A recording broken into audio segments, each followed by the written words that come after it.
Welcome back to the Deep Dive, where we take your source materials and give you the essential blueprint for what matters most. Today, we are moving far beyond the concept of a single intelligent assistant. We are diving deep into the world of autonomous digital teams, multi-agent systems, or MAS, operating at the full, unforgiving scale of the enterprise. And this mission is absolutely critical for anyone tracking the future of large-scale automation. We're stepping past the hype and focusing on the rigorous, engineering-focused blueprint for designing these systems. The sources lay out a detailed map centered on architectural structure, decentralized orchestration, and this is the lifeblood of any enterprise deployment, preventing catastrophic failures within complex, regulated business environments. So our mission today is really to unpack the architectural framework that defines how these decentralized digital entities perceive their environment, how they reason through incredibly complex problems, coordinate, and then act reliably. We are not just talking about writing smarter code. This is about managing an entire ecosystem of stateful, independent decision makers. And that, right there, immediately introduces the core tension that defines this entire discipline. The incredible power of these systems comes from their probabilistic reasoning, their ability to plan and execute these complex multi-step interventions to solve novel problems. But that very flexibility is the danger. It introduces non-deterministic failure modes. I mean, if you cannot predict exactly how a system with emergent behavior will fail, you need an entirely new class of engineering discipline, a discipline focused solely on runtime reliability, governance, and control. This is what separates an academic project from a production system. Okay, so let's ground this discussion right there. What exactly defines a multi-agent system in an enterprise context? And maybe more importantly, how is this fundamentally different from the automated systems companies have been using for decades? Like, your standard robotic process automation. Yeah, the core distinction, it really comes down to autonomy versus rigidity, and statefulness versus statelessness. That's the other piece. A multi-agent system is architecturally a decentralized or maybe hierarchical collection of entities. Each one is typically leveraging a large language model or some kind of reasoning engine to pursue distinct specialized goals within a shared dynamic environment.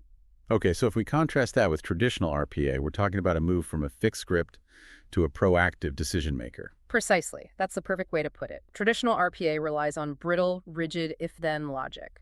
If condition A is met, then action B occurs. It's a static script designed for, low variability, repeatable tasks. A production-grade MAS, however, is a stateful, closed-loop decision maker. These agents are continuously perceiving the environment through all sorts of sensors, API events, log streams, text. They process that information using probabilistic reasoning, update their own internal state based on that new information, and then they execute actions. They are intrinsically goal-oriented, not just task-oriented. That distinction, goal-oriented versus task-oriented, that feels huge. It suggests the system is monitoring and intervening based on strategy, not just sitting there waiting for an instruction. Absolutely. Think of it as a proactive digital workforce. These systems are capable of monitoring operational signals and triggering these vast cascading workflows without needing constant manual triggering. For example, instead of a human logging a security incident and kicking off some fix playbook, an agent system monitors network traffic, detects an anomaly, dispatches an investigation agent, which then coordinates with a mitigation agent to isolate the affected segment, and at the same time is updating a reporting agent, all autonomously. The complexity is just too dynamic for static code, and the volume of data is too voluminous for human oversight. And the necessity for this architecture, especially in a complex business, comes from the fact that problems often span multiple business domains, right? And they interact with sensitive regulated data. You need different specialists for different domains. That is the enterprise necessity, exactly. We are transitioning from the simple, stateless, prompt response paradigm, the conversational chatbots most people know, to this truly agentic architecture. The agentic nature is defined by the necessity for these digital actors to plan complex, multi-step interventions. They have to manage their own memory across sessions, maintain state, and coordinate with specialized peers to solve problems that are just structurally too complex and data-heavy for any single model to handle reliably. So if I'm an architect, I'm thinking about deploying an agentic system when my problem set is highly dynamic, involves probabilistic outcomes, so not every situation is identical, and requires synthesizing massive, disparate amounts of information across different business units, all while maintaining high availability and strict auditability. That's the perfect encapsulation. You are trading the certainty of deterministic code for the flexibility of probabilistic reasoning. And the architectural framework we're about to discuss is the engineering required to manage that trade-off safely and reliably. Okay, let's unpack this. If these systems are stateful and probabilistic, managing complexity is paramount. The sources are really clear. To handle these non-deterministic failures, we need strict new design principles. This feels less like writing code and more like establishing a legal or contractual structure for these autonomous entities. That's a brilliant analogy. You can't treat an agent like a piece of monolithic deterministic software. You really can't. You have to treat it like a specialized independent vendor whose capabilities are strictly defined by contract. And the first foundational principle governing this contract is modular responsibility isolation. Tell me how this differs from standard microservices architecture. It sounds similar, but the risk profile feels different. The risk profile is vastly different because of the reasoning substrate. The rule is that functionality must be decomposed into atomic, specialized agents with clearly bounded responsibilities. For instance, in a financial compliance workflow, you would strictly separate the transaction analyst role, which gathers data, from the policy evaluator role, which applies regulations, and from the execution agent, which might authorize a transfer. So why not just build one super smart agent that does all three? That seems simpler on the surface. You're avoiding the massive risk of the super agent problem. When a single reasoning engine's scope expands too far, it risks becoming a massive internal bottleneck. But more critically, it starts developing contradictory internal goals or suffering from cognitive overload, which leads directly to a higher rate of hallucinations and unreliable output because the context window is always fighting for space. Isolation makes system behavior tractable. It allows for independent scaling and patching of specific capabilities without disrupting the entire workflow. And the failure mode here, responsibility creep, is exactly what it sounds like. It's insidious. Yeah. Responsibility creep occurs when an agent's scope subtly expands beyond its primary domain. Maybe the transaction analyst starts trying to make policy decisions or even execute actions. This leads to conflicting instructions and higher error rates because it's using the wrong context or tools for the job. The control mechanism here is hard architectural enforcement, strictly scoped API access, and rigorous post hoc analysis to track role adherence. You have to make sure the analyst only analyzes and the evaluator only evaluates. Okay. Next, we have to manage the communication between these isolated specialists. The sources demand deterministic coordination over chaotic chatter. Right. In an enterprise environment, unmanaged, free-form, peer-to-peer communication among agents, it just rapidly devolves into inefficiency and massive cost overruns. Interagent communication has to be structured to prevent resource contention and infinite loops.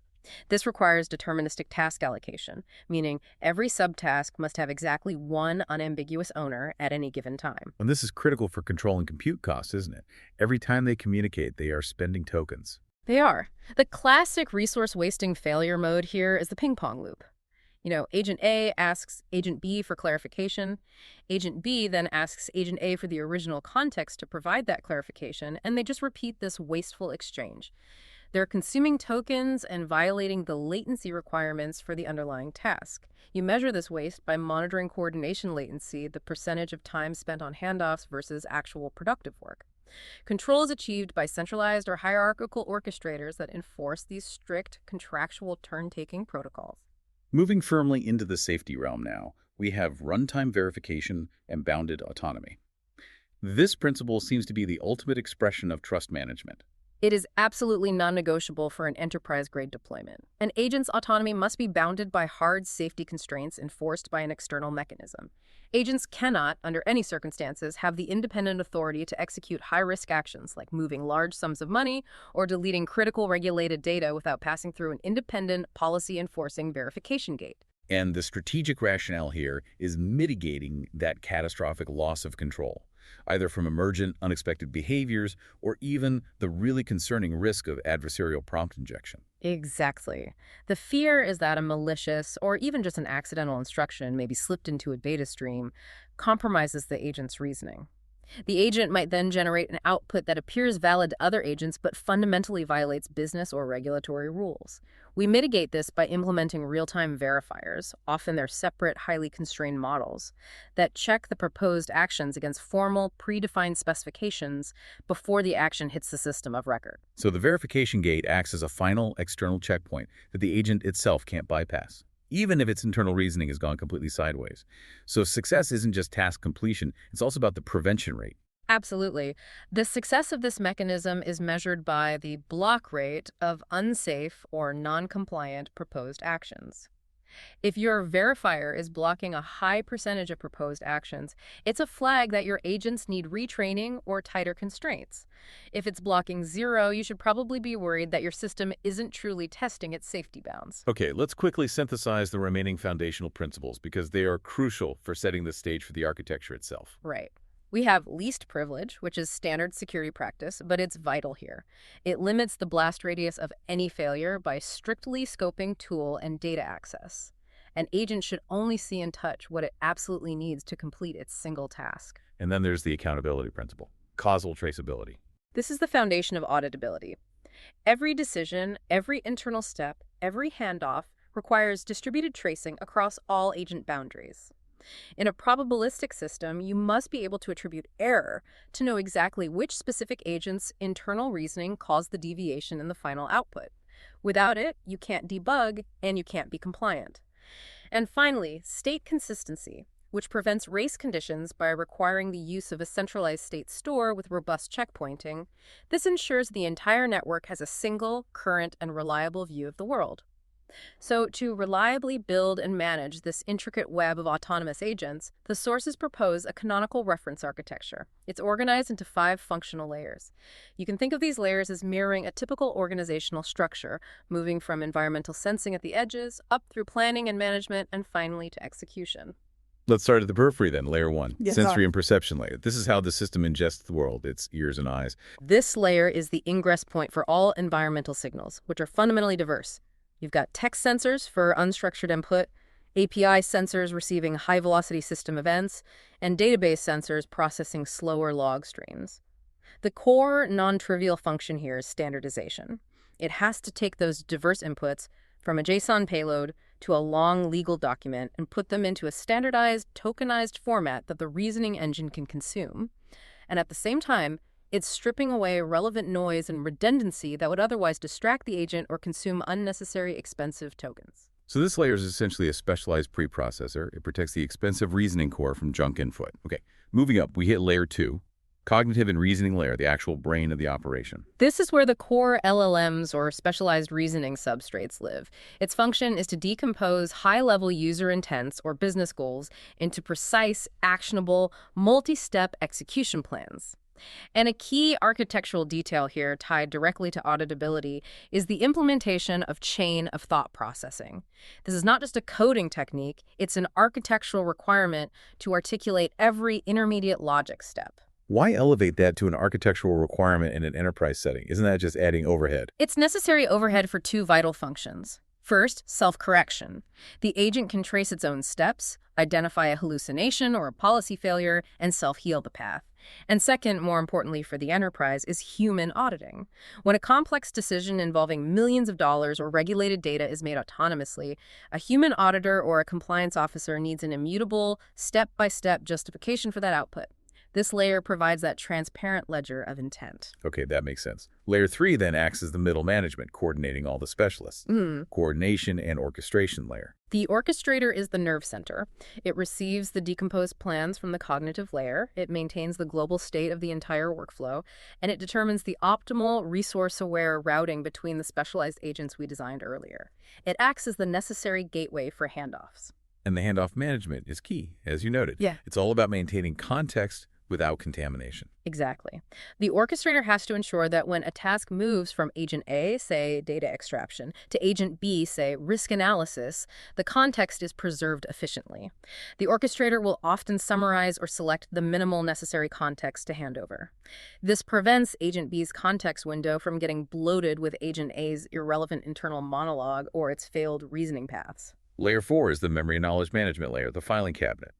Enterprise memory is complex. You mentioned it's bifurcated into separate roles. That's right. You have session-level working memory. These are ephemeral scratch pads for intermediate reasoning that must be wiped or expired immediately upon task completion. This is to prevent haunted agents in future sessions. Then you have long-term knowledge repositories, durable, cross-workflow data, often read-only for most agents to prevent poisoning the global knowledge base. And here we hit that crucial compliance concept again, policy-bound memory. This is a major security and compliance requirement. Data retained from interactions can't just sit in a vector store unstructured. It must carry explicit metadata about its source, its sensitivity level, and critically, its legally required expiration date, its time to live, or TTL. This is what ensures compliance with global regulations like the right to be forgotten and data residency requirements. How does the architecture mechanically enforce this expiration? I'm curious. The metadata is an active governance tag. When an agent attempts to retrieve data past its specified TTL, the policy engine, which is part of GOS, intervenes and denies the read request. This ensures the data effectively vanishes from the agent's usable knowledge base, even if the bytes still exist momentarily. If memory is unmanaged, it leads to unbounded retention, where sensitive data just lingers indefinitely in vector stores, creating a huge, compounding security and regulatory risk. Okay, and finally, layer 5, the action and tool integration layer, the hands that connect the thinking to the doing. This layer is the standardized interface connecting the reasoning engine to external systems, APIs, legacy databases, user interfaces, message queues.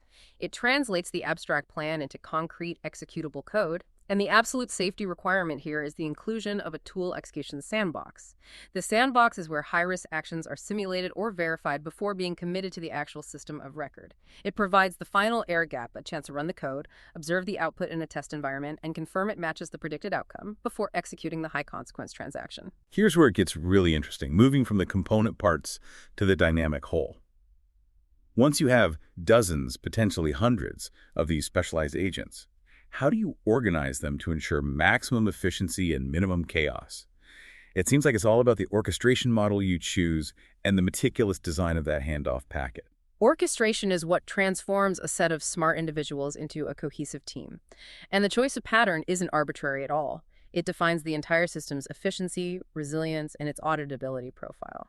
We see 3 primary models used, each with a very distinct trade-off. Let's start with the one that feels most familiar to traditional centralized software. The supervisor, centralized command pattern.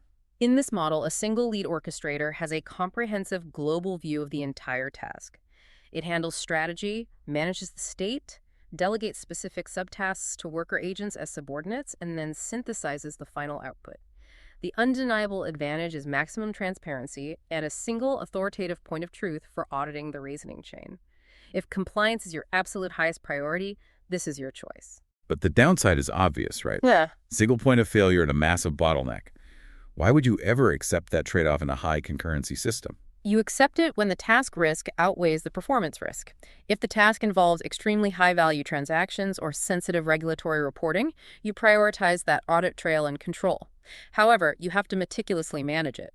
Architects monitor supervisor utilization. If it approaches 80% saturation, the whole system is bottlenecking. They also track delegation accuracy to ensure the supervisor isn't getting overloaded and misassigning tasks.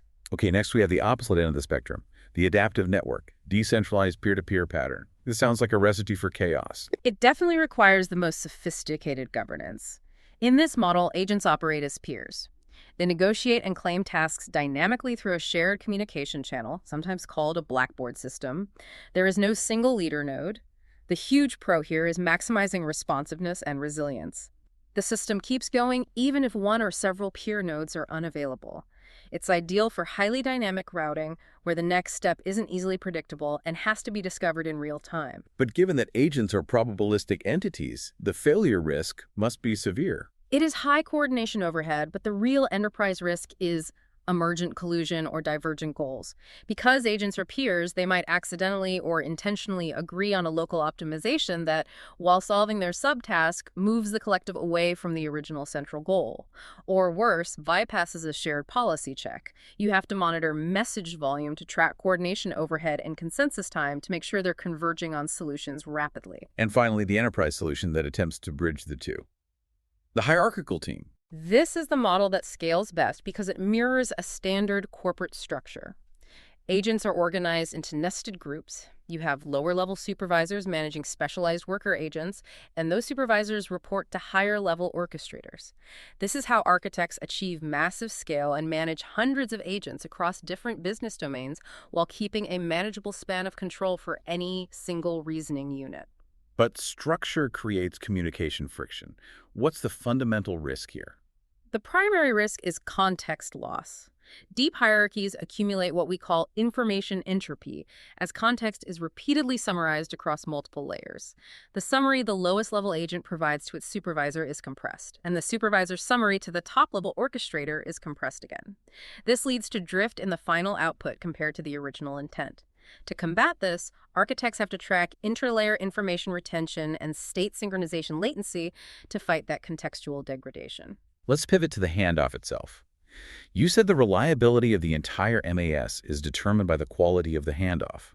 Let's delve into task decomposition and handoff reliability. The handoff is the compliance boundary.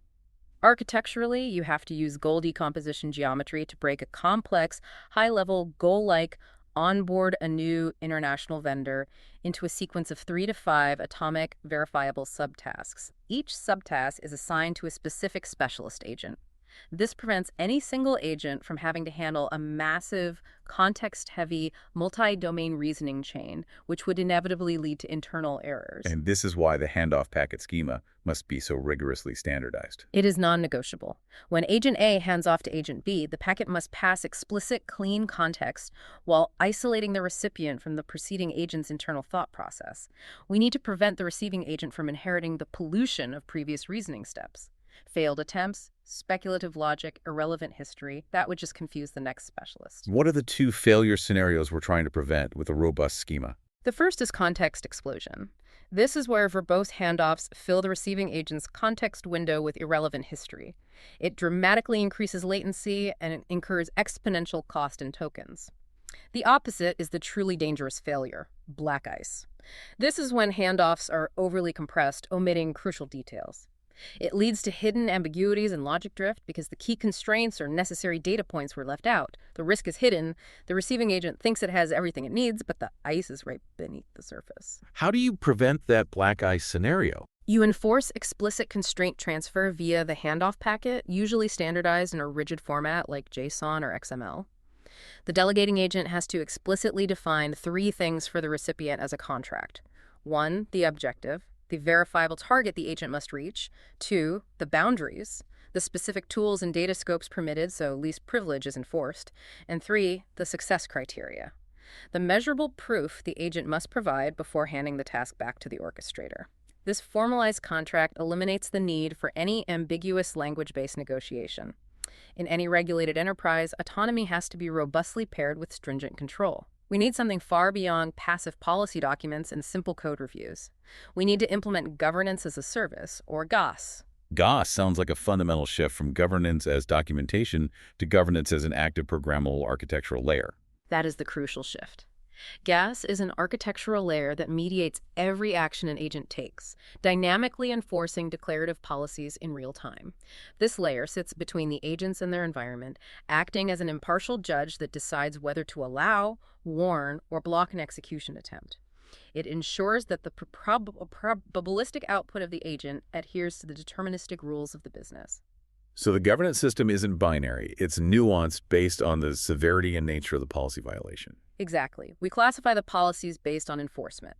First, coercive policies, which are mandatory and automatically block actions that violate hard constraints. For example, attempting unauthorized access to highly sensitive customer data or executing a transaction over a defined limit. Second, normative policies, which issue warnings or soft blocks for borderline behaviors, like using an extremely expensive model tier for a simple routine data extraction task that a smaller model could handle. This guides behavior without crippling autonomy. And the most fascinating policy type is the adaptive policy. This is where the system truly self-manages. Adaptive policies dynamically restrict an agent's permissions if its measured performance or policy adherence drifts beyond a predefined threshold. If Agent X starts generating risk reports with lower accuracy scores than its peers, its access to high-risk tools is automatically restricted, effectively shortening its leash. And this ties directly into our next core concept, the trust factor, or TFAL. This longitudinal tracking of reliability, that's a brilliant idea because it accounts for the inevitable degradation of performance in dynamic systems. It recognizes a fundamental truth. An agent's reliability can and will degrade over time. This could be due to environmental changes, input data drift, or what we formally call model rot. For instance, if a compliance agent was trained on the rules and regulations of 2023, but a new set of international sanctions is issued in 2024, its TFAL will drop. It'll drop because its policy adherence will fail as it relies on stale, outdated knowledge. We need a mechanism to recognize that decline proactively. So how is TFAL actually calculated in a system this complex? It's a composite metric. It's calculated based on longitudinal measures of accuracy scores, consistency metrics, and most heavily, policy adherence, how often gas has had to issue warnings or blocks. And the outcome of a low trust factor is immediate and operational. Agents falling below the operational threshold are automatically routed through an enforced human review queue before their outputs are committed to the system of record. It acts as a safety valve, scaling human intervention precisely where it is most needed. Let's return to memory for a second, because memory governance is so inextricably linked to security and compliance. Why is isolation in the memory layer so critical? Shared unstructured memory pools are a time bomb. They exponentially increase the risk of data leakage and context contamination. Think about a support agent handling 2 customer queries concurrently. If the memory pools are shared, you risk user A's sensitive financial data leaking into user B's session. We have to enforce strict isolation for session-level memory. And we circle back to policy-bound memory. We need that metadata. Yes. Beyond isolation, every single item retained in long-term memory must carry governance metadata. Its time to live, its sensitivity level, PII, internal use only, etc., and data residency requirements. The failure case here is unbounded retention. Sensitive data just lingering indefinitely in accessible vector stores. This isn't just a data management problem, it's a security audit failure waiting to happen.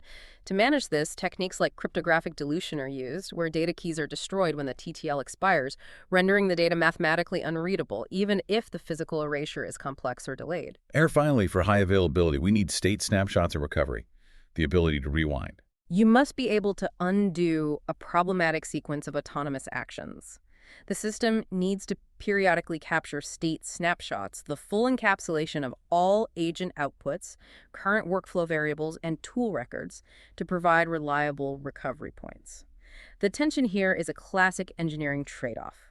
Snapshotting too frequently creates severe I/O and latency bottlenecks, but sparse snapshots lead to unacceptable progress loss during a necessary rollback. Architects are constantly optimizing that recovery point objective to find the balance between cost, latency, and data loss tolerance. Every new technology brings its own unique ways to fail, and MAS has an entirely new taxonomy of faults. These are not simple server crashes. They are subtle, logical reasoning flaws that can just cascade through the autonomous system. We can categorize them. Let's start with synchronization and coordination failures. Since agents are distributed and constantly exchanging context and state, they often develop inconsistent views of the system. Can you explain the difference between 2 key data integrity failures in this context? The first is stale state propagation. Agent A successfully updates a value in the shared state store. But before that update is fully persisted and replicated across the distributed network, Agent B reads the old, incorrect value and acts upon it. This causes the system to branch its logic based on obsolete data. The second is conflicting updates, the classic race condition, where multiple agents modify the same resource concurrently. Because network latency dictates which write operation wins, the final state is non-deterministic and unreliable. And then we have issues arising purely from the coordination complexity and cost, which the sources call coordination overhead saturation. This is where the system spends more tokens talking than working. A critical failure here is context reconstruction overhead. Every single agent in a long workflow chain has to spend resources, and therefore money and latency, to relearn and reconstruct the necessary context passed by its predecessor.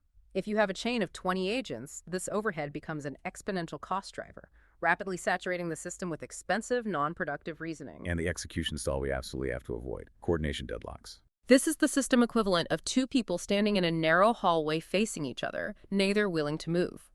It's an execution stall caused by circular dependencies. Agent A waits for Agent B to complete a step, but Agent B needs a piece of information that only Agent A can provide after that step is complete. The result is a permanent stall that requires external intervention to resolve. The orchestration layer must implement sophisticated logic to prevent or dynamically break those circular dependencies. Now for the most exotic and, frankly, terrifying failure, Byzantine faults in reasoning. This is where the output is faulty, but it looks perfectly fine to the downstream agent, a logical deception. This is the ultimate danger of probabilistic systems. A Byzantine fault means a faulty agent provides logically inconsistent, biased, or simply incorrect responses that are structurally valid and appear plausible to other agents in the network. The consequence is hallucination propagation. One agent's erroneous or hallucinated output is treated as the established ground truth by the next agent in the chain, magnifying that initial error exponentially through the system until the final result is catastrophically divergent from the goal. So the system trusts a lie, and every subsequent step builds on that foundational lie. How do you possibly mitigate this internal deception when the faulty agent itself is a probabilistic black box? We move away from singular reliance on any one agent's output.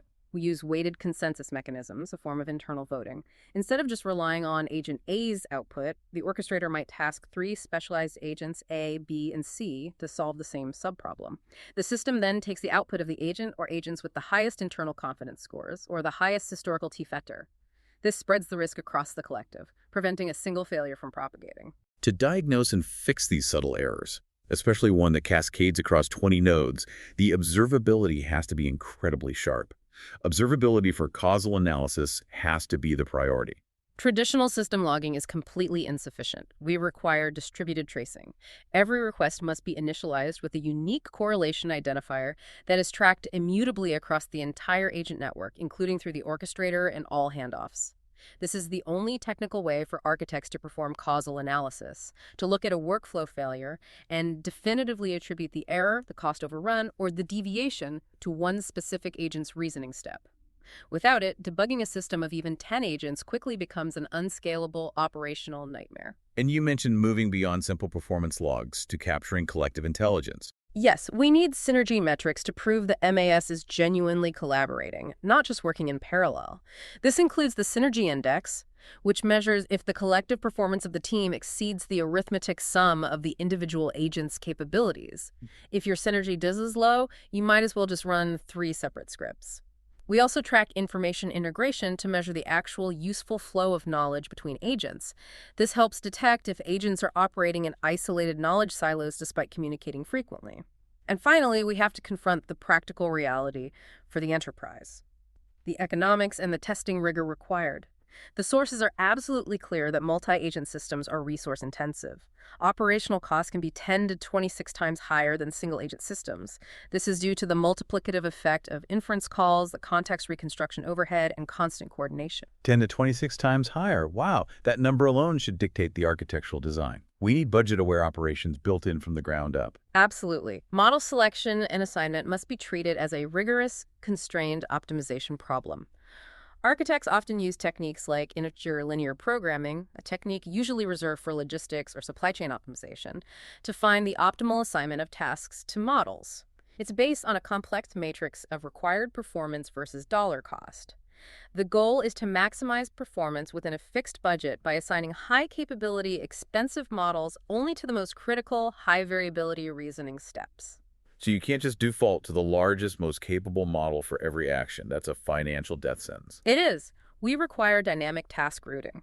Tasks have to be tiered based on complexity. Routine, repetitive tasks like data extraction or simple formatting should be routed to smaller, faster, less expensive models. Large, expensive models must be reserved strictly for strategic planning, conflict resolution, or final policy evaluation where nuanced reasoning is essential. Static model assignments are the path to massive overspending. And the final safety net for this economic reality must be the non-negotiable token budgets and circuit breakers. This is critical to prevent the dreaded runaway agent. You need multi-level token budgets. Yeah. A hard maximum cost cap defined per subtask to limit internal chatter, and a system-wide circuit breaker. That's an emergency halt mechanism that triggers if the total hourly or daily inference budget is exceeded. It's a non-negotiable governance gate, forcing the system to halt and escalate if its cost trajectory becomes unsustainable. Moving to validation, since these systems are inherently non-deterministic, static unit tests just aren't enough. We have to actively test the system's resilience to failure. We need chaos engineering. Pre-production validation must simulate the worst-case scenario. We intentionally inject faults into the agent network to verify its ability to fail safely and gracefully. These chaos scenarios include simulating compute failures mid-handoff, introducing high network latency between agents to expose timing bugs, and dynamically revoking an agent's tool access mid-task. This ensures it stops execution immediately and notifies the orchestrator instead of attempting unauthorized workarounds. I found the adversarial debate pattern to be a fascinating, novel testing technique. It's designed specifically to reduce the reasoning flaw of hallucinations. It's highly effective for improving output quality before deployment. You task Agent A to generate a complex answer, and then Agent B, often specially trained for critique or refutation attempts, to debate and dismantle that answer. They debate until they converge on a consensus solution. You measure the effectiveness by tracking the hallucination reduction rate and the token cost required to reach that consensus. It tells you the monetary value of certainty. And this all culminates in multi-agent simulation, or MAS sim, running tabletop exercises. Before any deployment, enterprise architects must run these high-fidelity simulations in a safe environment. This is the only reliable way to identify emergent risks that simple unit tests or standard integration tests would miss. For instance, two agents accidentally colluding, maybe by optimizing their communication protocols in a way that allows them to inadvertently bypass a security check built for a single agent. MAS SIM detects that unintended systemic behavior. Finally, let's look at the strategic big picture. The enterprise maturity model, the 5 stages of adopting this architecture. It's an evolutionary, careful process. You start small at stage 1, experimental foundation low-risk pilots focused on assessing data readiness and feasibility. You then skip stage 2 and jump right to stage 3, operationalized governance. This is where the AI Center of Excellence is formally established, and you implement formal observability, budget routing, and initial gas policies. The ultimate goal, the apex of this evolution, is stage 5, autonomous business transformation. This is the state where entire core business processes, not just tasks, are driven end-to-end by agentic ecosystems. At this stage, humans fundamentally shift their focus from execution and continuous firefighting to strategic oversight, validation, and critically, the refinement of the underlying policy constraints that govern the machines. That structural shift leads us perfectly into the final requirements, the production readiness gates, the checklist before go live. This is the final, non-negotiable checklist. Safety requires verified defenses against adversarial prompt injection and guaranteed enforcement of least privilege. Reliability demands sophisticated deadlock prevention, mandatory state checkpointing for rollback ability, and idempotency verifying that retrying an operation causes no duplicate actions in the system of record. And for governance, you must have clear, tested escalation paths for human help, immutable audit trails logged externally, and the operational emergency kill switch ready to pull the plug instantly if the system goes rogue. Wow.